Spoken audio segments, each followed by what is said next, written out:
శుక్లాంబరధరం విష్ణుం శశివర్ణం చతుర్భుజం ప్రసన్నవదనం ధ్యాయేత్ సర్వవిఘ్నోపశాంతయే అగజాన పద్మార్కం గజాన మహార్నిజం అనేకదంతం భక్తానాం ఏకదంతం ఉపాస్మహే. ఓం గం గణపతే నమః. ఓం శ్రీ గురుభ్యో నమః. ఓం శ్రీ మాత్రే నమః. మా వీడియో చూస్తున్నటువంటి మీ అందరికీ పేరు పేరున నా హృదయపూర్వక నమస్కారాలు. మనం ఇప్పుడు 1 ఆగస్టు నుండి 31 ఆగస్టు వరకు కూడా మనం ఈ రాశి ఫలాలు తెలుసుకోబోతున్నాం. అందుకంటే ముందర నా పేరు CMA వాడరేవు ఆదినారాయణరావు శర్మ. నా సెల్ నంబర్ 7075389589 7075389589.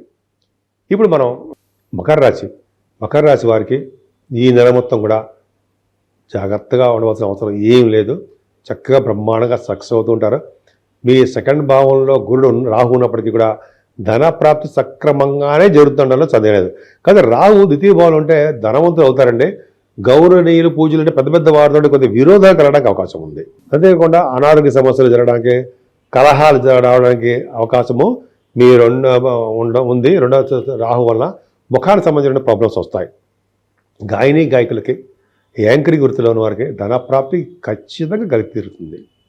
అంతేకాదండి, మీ శని కూడా చాలా చాలా బాగున్నాడు. చాలా చాలా బాగున్నాడు. అర్థం ఏంటంటే 3వ భావంలో శనీశ్వరుడు ఉండడం వలన మీ తమ్ముళ్ళకి తోబుడులకి చాలా బాగుంటుంది. కానీ చిన్న ఇబ్బంది ఏంటంటే మీ తమ్ముళ్ళకి కానీ చెల్లెళ్ళకి కానీ మీ చిన్నవారికి నీటి వలన ప్రమాదము, మీరు ప్రయాణాలు చేస్తుండడం వల్ల రోడ్డు మీద ప్రమాదము, అయితే మీ తమ్ముళ్ళకి చెల్లెళ్ళకి చిన్న చిన్న దెబ్బలు తగలడము జరగడానికి అవకాశాలు మాత్రం చెప్తున్నాను ఉంటాయి.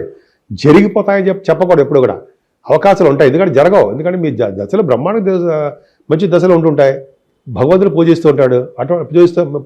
భగవంతుని పూజలు ఎక్కువ ఉంటాయి.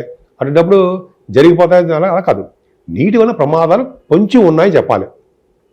ఓకే, కాకపోతే అంటే మీకు కొద్దిగా టూర్స్ ఎక్కువ చేస్తారు, షార్ట్ జర్నీ చేయడం వల్ల ఇబ్బంది కలుగుతాయి. అది చూడండి, చతుర్థ భావాధిపతి కూడా మీకు కుజుడు అవడం వలన, ఆయనకి కుజు దృష్టి పడడం వలన, శని చూడడం వల్ల తల్లిగారికి అంతే కదండి. అంత మీ తమ్ముళ్ళకి చెల్లెళ్ళకి తల్లిగారికి కూడా ఆవిడ కూడా చిన్న ఆరోగ్యంలో సమస్యలు వస్తాయి. ఎప్పటి నుంచో చేయించుకుందాం రా బాబు ఆపరేషను అని అనుకున్నారు కూడా ఆవిడే చేయించుకోవడానికి అవకాశం ఉంటుంది.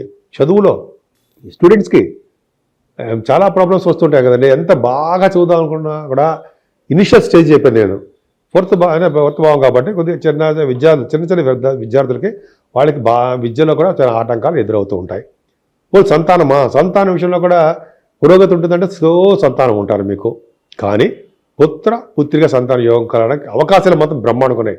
గురు ప్రభావం, గురుడు కంట్రోల్లోకి వెళ్ళిపోయాడుగా శుక్రుడు. కానీ 6వ భావంలో శుక్రుడు మాత్రం అత్యంత రాజయోగ ఫలితాలు ఇవ్వడండి, సామాన్యంగా ఉంటాడు. కానీ గురుడు ప్రభావం వలన సంపూర్ణ ఆరోగ్యవంతులుగా, శత్రుభయం లేకుండా, మీ మేనమామలతో సరదాగా కాలక్షేపం చేస్తూ సరదాగా వాళ్ళకి బాగుంటూ మీకు ధనప్రాప్తి కలగడానికి, సంబంధించిన విషయాల్లో విజయం సాధించడానికి అవకాశాలు ఎక్కువ ఉన్నాయి. సప్తమ స్థానంలో రవి బుధులు, అమ్మో అనుకోకండి, సప్తమ స్థానంలో రవి బుధులే పర్ఫెక్ట్గా బాగున్నారు. అంటే చక్కని అందమైన భార్య, అందమైన భర్త వస్తారని మనం శాస్త్రంగా చెప్తూ ఉంటుంది. లగ్నం నుంచి సప్తమంలో రవి బుధులు ఉన్నారంటే మంచి జరుగుతుందండి.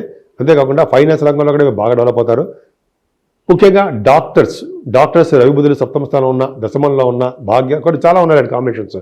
కర్కాటక రాశిగా అయి ఉండాలి, అవి కొన్ని రాశులు అయి ఉండాలి. ఇలా కాంబినేషన్స్ నేను చదువుకుంటాం కానీ గుర్తుండగా చెప్పేస్తూ ఉంటానండి. 34 ఏళ్ళు అనుభవం కాదు ఇప్పుడు.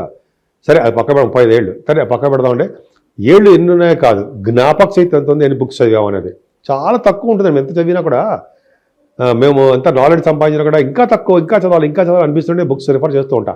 సరే పక్క పెడదామంటే అవన్నీ చెప్పుకోకూడదు. కానీ రఘుపతి కాంబినేషన్ వల్ల కూడా మీకు చక్కటి వివాహ వేడుకలు జరుగుతాయి. భార్యాభర్తలు చాలా అనురాగ దాంపత్య జీవితం బ్రహ్మాండంగా ఉంటుంది. బుధ శుక్రులు కూడా ఉన్నారు. 24th నుంచి శుక్రుడు కూడా వస్తాడు. బుధ శుక్రుల వల్ల కూడా ఈ వ్యాపారంలో బాగా డబ్బు సంపాదించుకోవడము, సినిమా రంగంలో కూడా అవకాశాలు రావడము, తర్కశాస్త్రంలో బాగా డబ్బులు సంపాదించుకోవడము. రవి అంటే బుధ శుక్రులు చాలా కాంబినేషన్ పర్ఫెక్ట్గా బాగుంది. మ్యాథమెటిషియన్స్గా, తర్వాత మీకు ఆస్ట్రాలజర్స్గా బాగా డెవలప్ చేస్తారు. కానీ అష్టమంలో రవికేతువులు కరెక్టే అంటారా? నేనైతే కరెక్టే అంటాను. ఎందుకు? అష్టమంలో రవి ఉన్నా, కేతు ఉన్నా, అష్టమాధిపతిగా అష్టమంలో ఉన్నాడండి. అది మనం మర్చిపోకూడదు. ఉంటే ఏంటి, సరళ యోగాన్ని ఇస్తాడండి ఆయన. కేతుతో కలిసినాడు కాబట్టి చిన్న చిన్న దెబ్బలు తగులుతాయి అనుకుంటా, సామాన్యం. హెల్త్ ఇష్యూస్ ఇస్తుంటాడు. కానీ సరళ యోగాన్ని ఇవ్వడం మంచిది, ఇస్తాడు. పైగా సంపూర్ణ అంటే మీకు ధనప్రాప్తి కలిగించేది చేస్తుంటాడు, సేవకాజనాన్ని ఇస్తాడు, అన్ఎక్స్పెక్టెడ్ మనీ ఉంటుంది మీకు. అందుకే కదండి మీరు రాశి వాళ్ళు సూర్య భగవాన్ని పూజించడము, నమస్కార ప్రియుడు కాబట్టి సూర్య భగవాన్ హ్రీం ఓం హ్రీం సూర్యాయ నమః, ఓం హ్రీం సూర్యాయ నమః, ఓం హ్రీం HREM అంటారు కదా, హ్రీం సూర్యాయ నమః అంటే అనారోగ్య సమస్యలు పోయి ఆరోగ్యంతో తయారవుతారు, మీరు అదృష్టవంతంగా తయారైపోతారు. మరి భాగ్యస్థానంలో కుజుడు నడుతారా, ఆయనకి చాలా ప్రాబ్లం ఉందండి. అంటే భాగ్యస్థానంలో కుజుడు వలన శరీర ప్రభావం వలన కూడా మీకు రియల్ ఎస్టేట్ రంగంలో ఉన్న వారికి వాళ్ళకి నష్టాలు రావడం జరుగుతుంది. వర్షాల వలన అంటే ప్రమాదం, వాళ్ళ వర్షాల వలన ఎలా ప్రమాదాలు వస్తాయో మరి మనకు తెలియదు. వర్షాల వలన ఆటంకాలు, పిడుగుపాట్ల వలన ఆటంకాలు, వర్షాలు నీటి వలన ప్రమాదాలు, అగ్ని వలన ప్రమాదాలు వలన వాళ్ళకి కొద్దిగా రియల్ ఎస్టేట్ రంగంలో ఉన్న వారికి, ఏ వ్యాపారంలో ఉన్న వారికి అయినా సరే, ముఖ్యంగా రియల్ ఎస్టేట్ రంగం వాళ్ళకి కొద్దిగా నష్టాలు రావడానికి అవకాశం ఉంది. కానీ ఉద్యోగంలో మాత్రం ఏమాత్రం వెనకబడి ఉండరండి. మీకు ఉద్యోగ ప్రాప్తి కలుగుతుంది. ఫైనాన్స్ రంగంలో కానీ, బ్యాంకింగ్ రంగంలో కానీ, అయితే విద్యా సంస్థలో కానీ. ఎందుకంటే దశమస్థానం గురుడు చూస్తాడు కదండి. ఒక దేవాలయానికి అధికారిగా కానీ, గవర్నమెంట్ ఉద్యోగాలు కానీ సంప్రాప్తించడానికి అవకాశాలు ఎక్కువ ఉన్నాయి. అదే కూడా రాజకీయ రంగంలో పదవులు రావడానికి కూడా దశమస్థానం కూడా చూస్తాం. పర్ఫెక్ట్గా బాగుంది. సో ఈ విధంగా 10th భావం కర్మస్థానం కాబట్టి చాలా మంచి పనులు చేసుకుని ఉంటారు. తీర్థయాత్రలు చేయబోతున్నారు మీరు. తీర్థయాత్రలు చేసేటప్పుడు ఆటంకాలు, నీటి వల్ల ప్రమాదాలు, అగ్ని వల్ల ప్రమాదాలు, పిడుగుల వల్ల ప్రమాదాలు కొద్దిగా మీకు సంభవించవచ్చు. మీ గురువుగారి దగ్గరే ఉండండి. గురువుగారితో పాటు వెళ్ళండి. గురువుగారు అంటే పవర్ ఎక్కువ ఉంటుంది ఆయనకి. ఇటువంటి దోషాలు ఏమీ రానివ్వకుండా ఆయన యొక్క కనుసనలో మనం ఉంటే చాలు, బ్రహ్మాండంగా సక్సెస్ అవుతాం. Don't worry. అదండి ముఖ్యంగా 12వ భావాన్ని కూడా గురుడు చూడడం వల్ల సన్మానాలు జరుగుతుంటాయి. తీర్థయాత్రలు, దైవదర్శనాలు అమోఘంగా చేసుకుంటారు.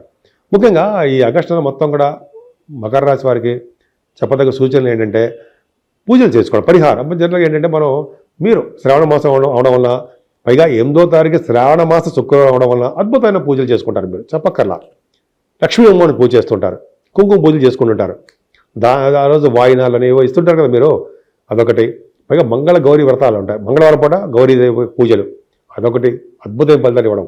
ఎంత పండగ వాతావరణం కదండి, పండగలే కదా అంతా. ఇక్కడి నుంచి ఆగస్టు నెల నుంచి కూడా. అంతేకాకుండా 9వ తారీఖు జంజాల పౌర్ణమి, అలాగే పౌర్ణమి రోజు పౌర్ణమి, అలాగే రాఖీ పౌర్ణమి. ఈ 2 పౌర్ణములు, అదే ఈ 2 విశేషాలు చూడండి. అంటే సోదర సోదరీమణులను కలపడం యొక్క పండగే రాఖీ పౌర్ణమి. వాళ్ళకి ప్రేమాభిమానాలు ఎక్కువ ఉంటాయి. వాళ్ళు ఎక్కువ కాలం అంటే సోదరులు ఎక్కువ కాలం ఉండాలని చెప్పి వాళ్ళు దీవిస్తూ ఉంటారు కూడా అక్కాయిలు. సో ఈ విధంగా మీకు బాగా ఉంది. అంతేకాకుండా దీని తర్వాత 27వ తారీఖు జూన్ నెలాఖరికి 27 వినాయక చవితి వస్తుందండి. భాద్రపద మాసంలో చాలా బ్యూటిఫుల్. వినాయకుడికి మనం పూజలు చేసుకోవడం వల్ల మనకి ఎటువంటి దోషాలు వచ్చినా, ఎటువంటి నీటి గండాలు కానీ, ఎటువంటి గండాల గురించి బయటపడిపోవడం ఖచ్చితంగా జరుగుతుంది. అందుకే శివాభిషేకాలు చేసుకున్న వారికి, గౌరీదేవిని, చండికాదేవిని, అలాగే దుర్గాదేవిని పూజించిన వారికి ఎటువంటి దోషాలు అంటకుండా, ఎటువంటి ప్రమాదాలు రాకుండా వాళ్ళు చూసుకుంటూ ఉంటారు మనల్ని. మనం పరిహారాల గురించి చెప్పుకుందాం. చిన్నపాటి పరిహారాలు చెప్పుకుందాం. ఏదేమైనా 12 రాశుల వారికి, అంటే మేషరాశి నుంచి మీనరాశి వారి వరకు కూడా 12 రాశి వారికి శని కుజుల వలన దోషాలు చాలా ఉన్నాయి. ఈ కారణం వలన జల ప్రమాదాలు, అగ్ని వలన ప్రమాదాలు, పిడుగు వలన ప్రమాదాలు అలా సంభవించడానికి అవకాశం ఉంది చెప్తున్నా అంతే. దీనివల్ల ఏంటి, మనం జాగ్రత్త పడడం కోసం చెప్తున్నా. మనం ఇలా తప్పించుకోవాలి. ఏం లేదండి, సుబ్రహ్మణ్యేశ్వర స్వామి ఫస్ట్ ఆయన ఆరాధించాలి. సుబ్రహ్మణ్య స్వామిని, వల్లి దేవసేన సత్య సుబ్రహ్మణ్యేశ్వర స్వామికి ఆయనకి ఆవు పాలతోనూ, తేనెతోనూ, విభూతి, గంధం సమర్పించిన వాళ్ళకి బంధాల నుంచి విముక్తి కలిగి వాళ్ళకి బ్రహ్మాండ లోకాలకు వెళ్తారని, మంచి పుణ్యపర్వం అని చెప్తూ ఉంటాం. అదొక ఫస్ట్ పాయింట్. అలాగే శనీశ్వరుడి యొక్క దోషాలు పోగొట్టుకోవాలండి. మీకు వీలుంటే మందపల్లి వెళ్ళి శనీశ్వర దేవాలయాలు సందర్శించండి. శనీశ్వరుడికి తైలాభిషేకం చేసుకోండి, తైలాభిషేకం. అలాగే ఆంజనేయ స్వామిని ఎట్టి పరిస్థితుల్లో వదలకూడదు. ఆంజనేయం మహావీరం అది ఉంది కదా, బ్రహ్మ విష్ణువాత్మకం. ఆ స్వామివారిని ఏ స్తోత్రంతో పూజించినా సరే శనివారం వచ్చే దోషాలు పరిహారం అవుతాయి. శనివారం నియమాలు పెట్టుకోండి, మీకు నియమాల ప్రకారం చేసుకోండి. 11 ప్రదక్షిణాలు ఆంజనేయ వారికి చేయాల్సిందే. దీపం పెట్టుకోండి స్వామివారికి. తమలపాకులతోటి పూజ చేయడము, వడమాలు సమర్పించడం, వస్త్రాలు సమర్పించడం చేయాలి ఆంజనేయ స్వామివారికి. అలాగే అఖండ దీపారాధన వెంకటేశ్వరం గుళ్ళో ధ్వజస్తం ధ్వజస్తంభం దగ్గర చిన్న ఉంటుంది మూకుడు, అంటే చిన్న ఒక ఒత్తి వేస్తాం, నిండా నూనె పోస్తాం, నువ్వుల నూనె చేసి మనం దీపారాధన చేయడం వల్ల పుణ్యం లభిస్తుంది, శనీశ్వరం దోషం పోతుంది. శివాభిషేకాలు చేసుకున్న వాళ్ళకి, అంటే అమావాస్య పొందరం వచ్చి చతుర్దశి పూట శివాభిషేకాలు చేసుకున్న వారికి అత్యంత అద్భుత ఫలితాలు ఉంటాయి. ఇవన్నీ పక్క పెడితే ఈ కలియుగంలో గౌరీ, దుర్గా అమ్మవారు, నవచండిక వీళ్ళని పూజించడము, అలాగే గణపతి ఆరాధన 27వ తారీఖు నుంచి మనకి గణపతి వస్తున్నాడు కాబట్టి విజయ చవితి ఎప్పుడు కూడా వినాయకుడు పూజించడం కలియుగంలో చేయాల్సిందే, వీళ్ళకి పూజలు చేయాలి. సో ఈ ఏకాష్టం మొత్తం కూడా మనకి అమ్మవారికి ప్రభావం ఉంది కాబట్టి లక్ష్మీ అమ్మవారు స్థిర లక్ష్మిగా మన ఇంట్లో ఉండాలంటే ఫస్ట్ చేయవలసిన కలువ పువ్వులతోటి మారేడు దళాలతోటి అమ్మవారిని పూజించిన వారికి స్థిర లక్ష్మి ఇంట్లో ఉంటుందని శాస్త్రం. అంతేకాకుండా మనకి ఈరోజు ఇందాక ప్రతిసారి చెప్తున్నట్టుగానే 8వ తారీఖుని శ్రావణ మాస శుక్రవారము, అలాగే మంగళవారాలు గౌరీదేవి తల్లి మంగళగౌరి శ్రావణ మాసం ఆవిడ పూజించడం వల్ల, అమ్మవారి పూజించడం వల్ల చక్కటి శుభఫలితాలు కలుగుతాయి. అంతేకాకుండా పౌర్ణమి పూట మంచి పనులు చేయాలండి. దానాలు, అన్నదానం, వస్త్రదానము, అలాగే అన్ని గోదానము అంటే కదా, మంచినీళ్ళ దానము, భూములు దానం చేసిన వాళ్ళకి వాళ్ళ ముందు తరాల వాళ్ళు, వెనకాల తరాల వాళ్ళు బ్రహ్మాండమైన లోకాలు ఉంటారట. ఒకసారి చెప్పుకుందాం ఒకసారి. సో ఈ విధంగా చేయడం వల్ల సర్వదోషాలు పోతాయి. ఎప్పుడైతే సరే శివుడిని ఆశ్రయించాలని మనం శివుడి యొక్క జపాలు కదండి, శివుడి యొక్క పూజలు, అభిషేకాలు, గంధం సమర్పించడం వలన మనకి ఎటువంటి దోషాలున్నా అన్నీ పోతాయి. గౌరీదేవిని, శివుణ్ణి పూజించిన వారికి గ్రహాల వల్ల వచ్చే దోషాలు పరిహారం అయ్యి వీటన్నిటినీ సింపుల్గా పోతాయి. అంతేకాకుండా బలమైన మీకు దశ జరుగుతున్నప్పుడు మెయిన్ జాతకంలో, అంతేకాకుండా ఒక శుభగ్రహాల యొక్క దృష్టి కుశలమే ఉన్నప్పుడు ఈ యొక్క వాళ్ళు చేసే చెడు ఫలితాలు చాలా మంది తగ్గుముఖం పట్టి మంచి జరుగుతుంది. కాబట్టి ఈ 12 రాశుల వారికి ఈ శ్రావణ మాసం, ఈ ఆగస్టులో మొత్తం కూడా పండగలు కదా, సుఖ సంతోషాలతో ఉండాలని మీరందరూ కూడా, అలాగే ఆరోగ్యాలతో వెలసిల్లాలని, మీరు అనుకున్న పనులన్నీ చక్కగా నెరవేర్చుకుంటూ ఎప్పుడు ఆనందోత్సవాలతో మంచి కోరికలు నెరవేరాలని, సంపూర్ణ ఆరోగ్యవంతులుగా ఉండాలని, దీర్ఘాయుష్మంతులుగా ఉండాలని మనస్ఫూర్తిగా కోరుకుంటున్నాను.